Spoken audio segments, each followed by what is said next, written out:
मेरे पास सुनाने के लिए एक बहुत ही पागलपन भरी और बेवकूफ़ी भरी कहानी है। मुझे नहीं पता कि आप इसे कैसे समझ पाएंगे, लेकिन मैं कोशिश करूंगा कि आपको ये पागलपन समझा सकूं। वो आखिरी स्तर का पागलपन जो वामपंथियों ने हासिल कर लिया है। ठीक है, इसे देखिए।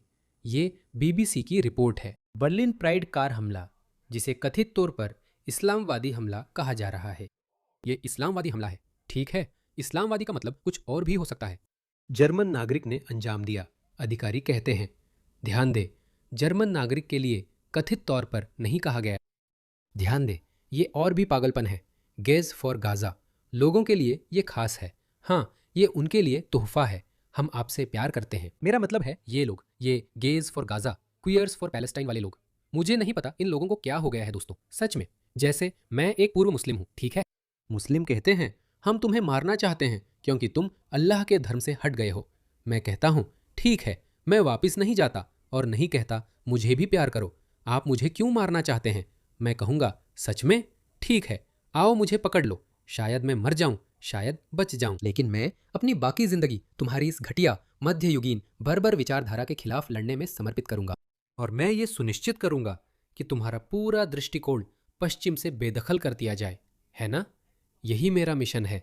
मेरी प्रेरणा यहीं से आती है, क्योंकि मेरा मतलब है ये तो सामान्य समझ की बात है ना? अगर कोई विचारधारा, कोई धर्म या कोई देश है जो तुम्हें मारना चाहता है, बस तुम्हारा अंत करना चाहता है, बस इतना ही, मतलब तुम्हें जीने का कोई हक नहीं है, फिर तुम कहते हो ठीक है, कोई बात नहीं। काश तुम मेरे बारे में ऐसा ना सोचते। लेकिन अगर ऐसा सोचते हो तो भाड़ में जाओ, सामने आओ। लेकिन गाजा के लिए खड़े होने वाले ये लोग ऐसे नहीं हैं। ये लोग गाजा के लोगों के लिए ऐसे नहीं है। देखो, इसे देखो। मैं आपको ये मजेदार वीडियो दिखाने जा रहा हूं जो टॉमी रॉबिन्सन ने अभी पोस्ट किया है। थोड़ा धैर्य रखें। आप इस वीडियो का हर एक सेकंड देखेंगे, आपको ये बहुत पसंद आएगा, क्योंकि मेरे पास वामपंथियों के ये सारे पागलपन भरे वीडियो हैं जब उन्हें एक इस्लामवादी ने टक्कर मार दी थी। इसे देखिए, इसे देखिए। समलैंगिक मुसलमानों को पसंद करते हैं और एक मुसलमान, ओ, और ये क्या है? मैं भी तुमसे प्यार करता हूं। मुझे नहीं पता ये वीडियो चला पाएंगे या नहीं। चलाओ तो थोड़ा ब्लर कर देना, इसमें शायद हिंसा हो। वैसे ये लोग गाजा के लोगों के लिए नहीं हैं। वे ऐसे निराश कुत्तों की तरह बर्ताव करते हैं जिन्हें उनका अत्याचारी मालिक बार बार दूर भगाता है, मारता है। और कुत्ता लगातार अपनी पूंछ हिलाता रहता है और कहता है, नहीं, कृपया मुझे भी प्यार करो, मुझे भी प्यार करो। ये देखो, सिर्फ कट्टर वामपंथी LGBTQ लोग ही ऐसे निराश कुत्तों की तरह बर्ताव नहीं करते। इसे देखो। अब हमारे पास जर्मन नागरिक अब्दुल बी की और जानकारी है। हाँ, तैयार हो? इसे पढ़ो। अब्दुल, इस आदमी ने अपराध और कट्टरता भरी जिंदगी के बाद खुद ही लेबनान चला गया। उसने कहा, जानते हो क्या, मुझे पश्चिम में रहना पसंद नहीं है। ये काफिर है, ये बुरा है, मैं अपने देश वापस जाना चाहता हूँ। वो लेबनान गया और उसका यूरोप लौटने का कोई इरादा नहीं था। लेकिन क्या हुआ? जर्मन अधिकारियों ने उसे वहीं छोड़ने की बजाय लेबनान में गिरफ्तार कर जर्मनी वापस भेज दिया। उन्होंने उसे एंटी रेडिकलाइजेशन कोर्स में डाल दिया, मानो ये कोर्स असरदार हों। तुम जानते हो, ये वही कोर्स है जो ऑस्ट्रेलिया में भी होते हैं। जब वे ISIS दुल्हनों और डॉक्टर जिहाद को ला रहे हैं, तो उन्हें AC कमरों में बैठाकर उन्हें सिखाया जाएगा कि इस्लाम शांति का धर्म है।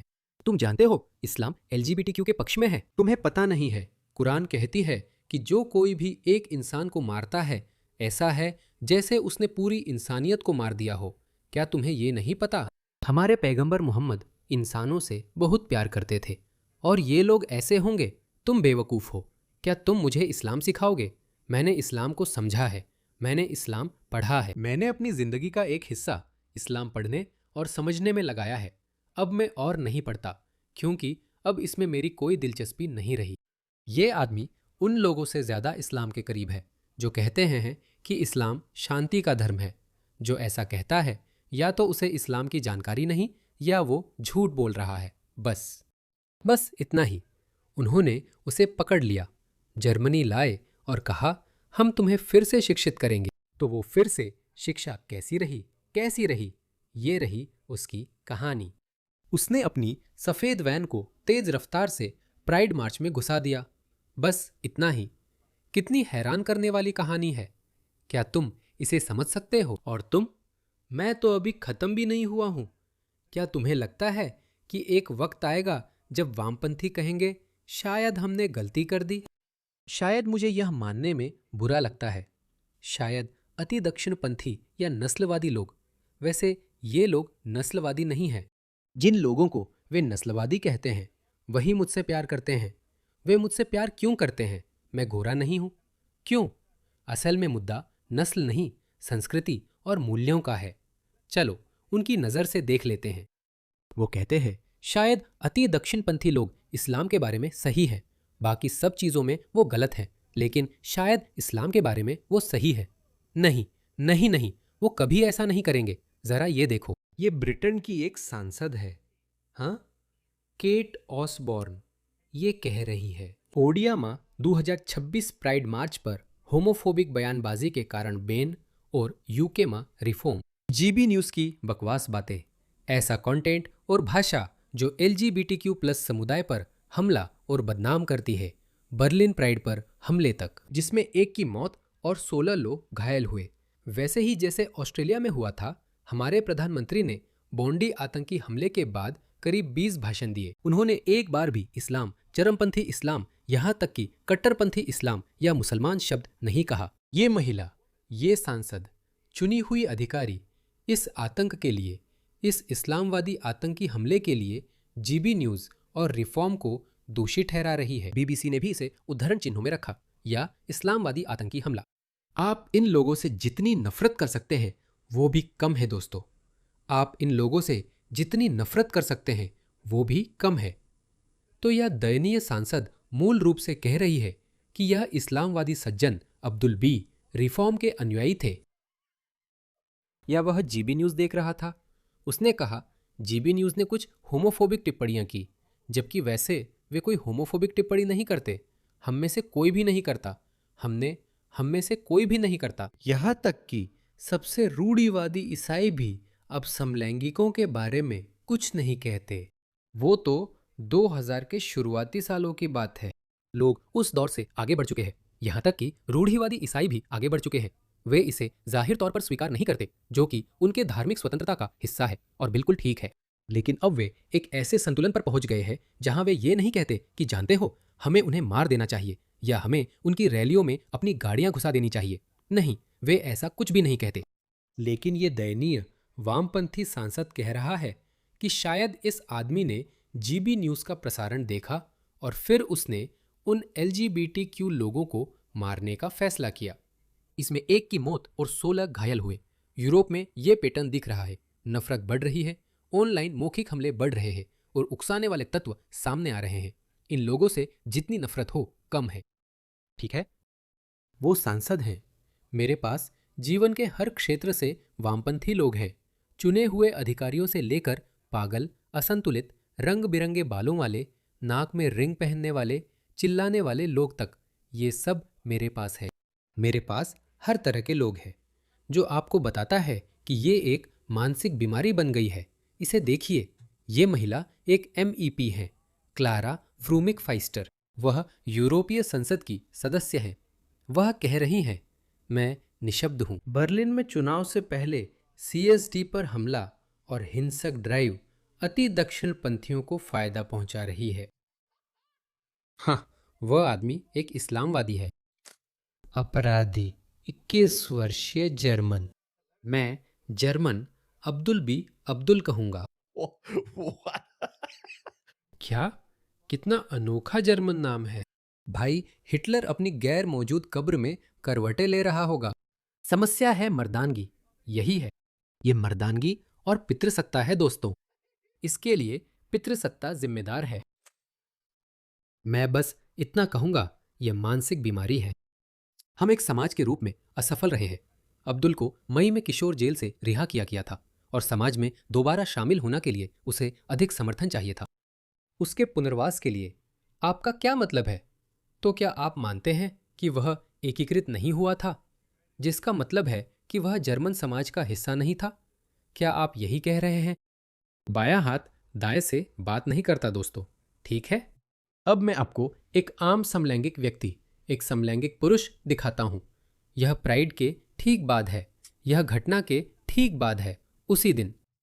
देखिए, इस समय पूरे मध्य पूर्व क्षेत्र में इजरायली आक्रामक है, वो सब पर बमबारी कर रहा है, जबकि हर दिन इन संघर्ष विरामों पर चर्चा हो रही है, जिन्हें इजरायल पूरी तरह से नजरअंदाज कर रहा है।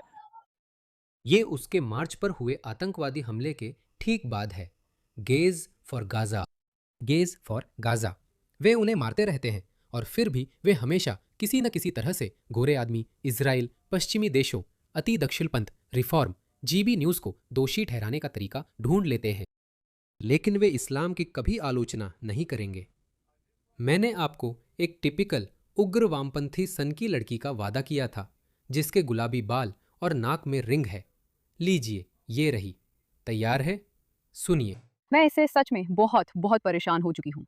मैं इससे सच में थक चुकी हूँ। बार बार खुद को दोहराना पड़ता है, बार बार। तो आज बर्लिन में एक हमला हुआ। एक वैन ने उन लोगों की भीड़ में घुसकर हमला किया जो हर साल होने वाली बर्लिन प्राइड परेड मना रहे थे। ये एक बहुत बड़ी परेड है, ये सबसे बड़ी परेडों में से एक है। और उन्होंने मेरी जानकारी के अनुसार, जब मैं ये वीडियो बना रही हूँ, 17 लोगों को घायल कर दिया है और एक व्यक्ति की मौत हो गई है। ये जानकारी बदल भी सकती है। ठीक है, तो ये एक ताज़ा खबर है। जैसे जैसे ये खबर आगे बढ़ेगी, नई बातें सामने आएंगी और चीज़ें बदलती रहेंगी, जैसा कि आमतौर पर होता है। तो संदिग्ध एक इस्लामी कट्टरपंथी है। फिलहाल उनका यही संदिग्ध है, मैंने यही पढ़ा है। ठीक है, ठीक है। मैं एक व्यक्ति की वजह से बाकी मुस्लिम आबादी पर कुछ नहीं कहूंगी। आप सोचेंगे, वाह, उसने एक मुस्लिम का नाम लिया, लेकिन वो बहुत सतर्क है और कह रही है, मैं ऐसा नहीं करूंगी। इस एक व्यक्ति की हरकतों के आधार पर बाकी मुस्लिम आबादी को दोष नहीं दूंगा। कितने खुले विचारों वाले हो आप। देखे उसकी खुले विचारों वाली सोच कहाँ तक है। लेकिन मैं इतना कह सकती हूँ कि जो लोग इस बारे में जश्न मना रहे थे, वे सभी गोरे पुरुष थे। युवा गोरे पुरुष जिनकी प्रोफाइल में क्रॉस था। क्योंकि हम सब ने ये देखा है। हम सब ने देखा है कि आप लोग समलैंगिक लोगों के प्रति कैसे प्रतिक्रिया देते हैं और कैसे आप लगातार उनके लिए बुरा चाहते हैं। मुझे अपनी वीडियो पर लगातार नफरत मिलती है, खासकर ट्रांस लोगों के बारे में। आप किसी और बलि के बकरे बनाए गए समूह के पीछे छुपकर ये दिखावा नहीं कर सकते कि असल में वही लोग हिंसक हैं, जबकि असल में आप ही हैं। आपके वही, बिल्कुल वही विश्वास हैं जो उस आदमी के थे जिसने ये हमला किया। मैंने अब तक किसी भी समलैंगिक या स्ट्रेट रूढ़िवादी पुरुष को जिसकी गर्दन में क्रॉस हो जश्न मनाते नहीं देखा। लेकिन शायद ऐसे लोग भी हैं। बिल्कुल शायद है। मैंने तो कोई नहीं देखा। तो अब उसकी तर्क शक्ति देखिए।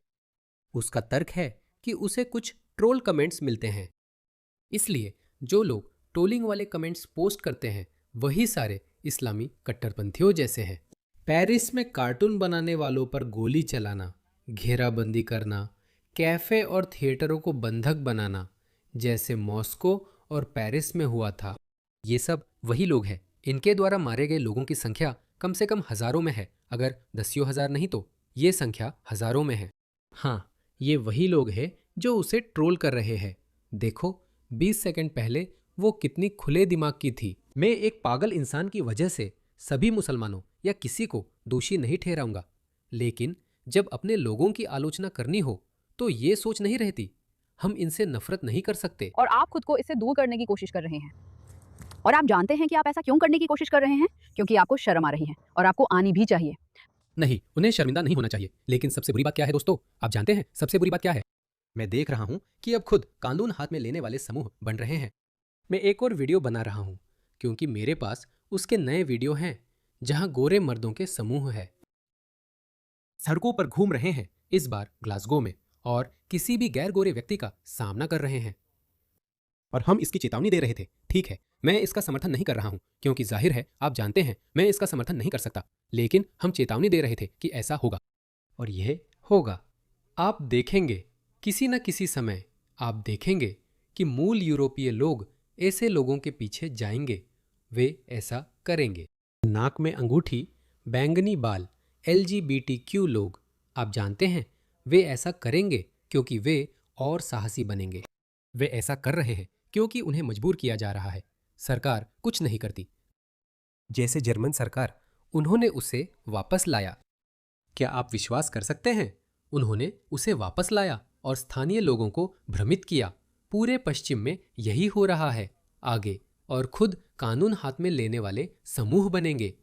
कागज पर वे विदेशी अपराधियों के खिलाफ होंगे, कागज पर वे उनके खिलाफ होंगे। फिर वामपंथी साथ आकर कहेंगे, देखो दक्षिणपंथी कितने बुरे हैं, तो वे उनके दुश्मन बन जाएंगे और फिर वे उनके पीछे पड़ जाएंगे और दुर्भाग्यवश हिंसा आने वाली है।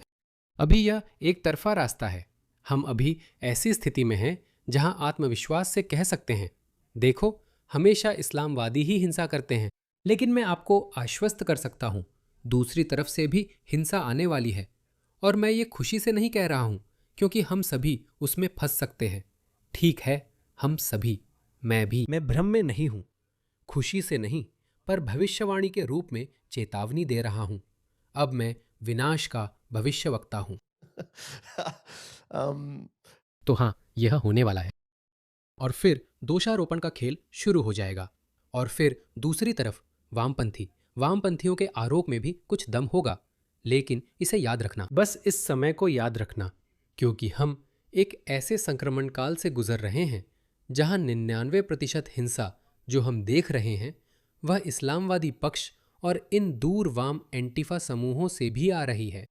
वे यह काफी समय से कर रहे हैं, कम से कम BLM आंदोलन शुरू होने के बाद से। हाँ, अमेरिका में कुछ घटनाएं हुई थी, जैसे कि प्राउड बॉयज ने कुछ किया था, लेकिन मुख्य रूप से जो भी हिंसा हम देख रहे हैं या पिछले 10 सालों में देखी है, वह इस्लामवादियों और दूर वाम पक्ष से ही आ रही है।